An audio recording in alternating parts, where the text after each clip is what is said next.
The United States aids Ukraine and her people so that we can fight Russia over there and we don't have to fight Russia here.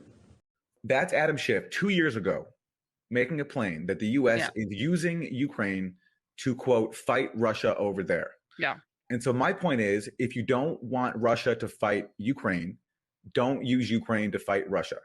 And that's what the U.S. has been doing for the last 8 years, of essentially using Ukraine as cannon fodder in this bid to encircle Russia with offensive weaponry and a hostile military alliance in the form of NATO. And this is we're now getting Russia's response, and it's awful, and it should be opposed. And the best way to oppose it is to demand that the U.S., the government that we have influence over, abandon this bid to use Ukraine as a proxy state on Russia's border, because it's been obvious for a long time that it's insane, and it's already for all the civilian suffering that we're about to see in Ukraine.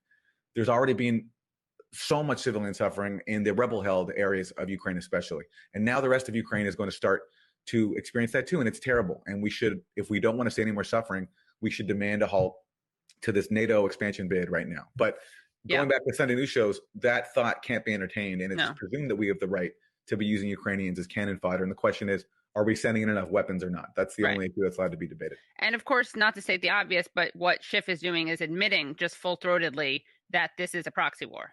He says we're fighting them. He says we're using Ukraine to fight Russia over there. I mean, it's the most concise expression of the U.S. policy that I can think of. And he said it when he said it at the time, it was during Trump's first impeachment. The speech was widely hailed as this noble defense of U.S. democracy. What it actually was expressing a bipartisan point of view that we have the right to use Ukraine for a proxy war against Russia. And it's led to the moment we're in right now.